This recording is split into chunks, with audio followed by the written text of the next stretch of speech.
During World War II, soldiers weren't only fighting enemy forces, they were fighting cold, hunger, and the constant risk of being seen. Something as simple as cooking a meal could expose an entire unit if smoke drifted upward or a flicker of firelight caught a patrol. In a world where secrecy meant survival, armies turned to an old household invention that suddenly became critical on the battlefield.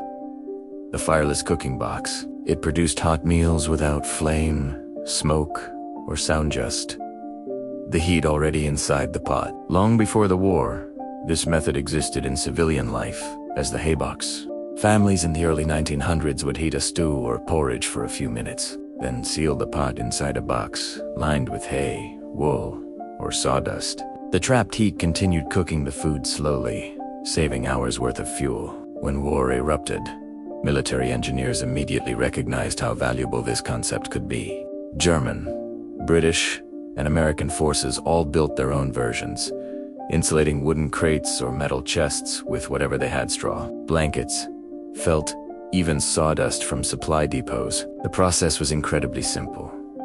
Cooks boiled rations until they were piping hot, sealed the pot, and tucked it deep into the insulated chamber. Once the lid closed, the heat had nowhere to escape. For hours, the meal continued to simmer silently inside the box. No glow, no smoke, no scent drifting over the treetops. And when soldiers finally opened the lid, usually after long marches or nighttime maneuvers, the food inside was still hot and perfectly cooked.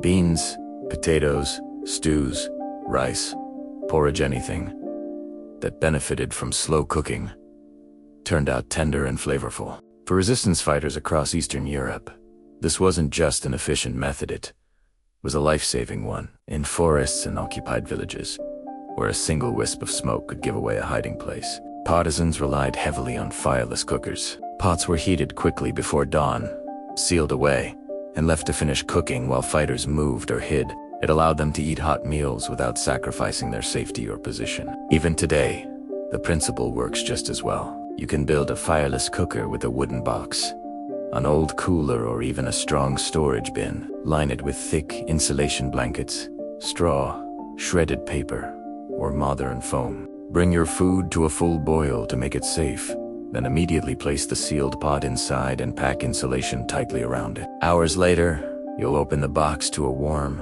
fully cooked meal. It's silent, off-grid, fuel-saving, and incredibly reliable. What's remarkable is how little the idea has changed. Modern thermal cookers, sold today, operate on the exact same principle used by soldiers in 1943 and homemakers decades before them. Trap heat, conserve energy, and let time do the cooking. Studies even show that this method can cut fuel use by up to 70%. No wonder it became a trusted tool for armies.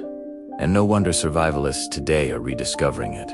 The fireless cooker stands as a reminder that some of the smartest solutions come not from advanced technology, but from simple observation and clever use of natural principles, born from necessity, refined in wartime, and still useful in everyday life.